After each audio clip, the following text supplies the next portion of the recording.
राज्याचे मुख्यमंत्री आदरणीय देवेंद्र फडणवीस साहेबांचे मी आभार व्यक्त करतो की त्यांच्या माध्यमातून अण्णासाहेब पाटील आर्थिक विकास महामंडळ आणि सारथीच्या माध्यमातून मराठा समाजातील तरुणांचं विद्यार्थ्यांचा विकास व्हावा, उन्नती व्हावा यासाठी अनेक महत्त्वपूर्ण पावले त्यांनी उचललेत। परंतु अध्यक्ष महोदय, अजून एक या समाजाशी महत्त्वाचा विषय असा आहे, मराठा समाज आणि ग्रामीण भागातील एकंदरीतच विद्यार्थ्यांना उच्च शिक्षणासाठी जेव्हा शहरामध्ये यावं लागतं, प्रत्येकाला शहरातला खर्च परवडत नाही।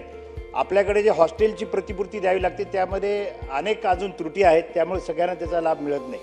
म्हणून मला स्पेसिफिक प्रश्न असा विचारायचा आहे सरकारला की ग्रामीण भागातील विद्यार्थ्यांसाठी, मराठा समाज आणि एकंदरीतच सगळ्या ग्रामीण भागातील विद्यार्थी आणि विद्यार्थिनीसाठी शहराच्या ठिकाणी आपण हॉस्टेल उभारण्याचा विचार करणार का, आणि तो करावा अशी मी विनंती करतो आपल्याला। अध्यक्ष महोदय, माननीय देवेंद्रजी यांच्या नेतृत्वामध्ये सरकार असताना आमच्या महायुतीच्या सरकारने मराठा समाजासाठी हा चांगला निर्णय घेतला आणि हा निर्णय घेऊन समाजातल्या अनेक लोकांना न्याय देण्याचा प्रयत्न या ठिकाणी झाला आणि ही काळजी फक्त आपल्या सरकारनेच केली।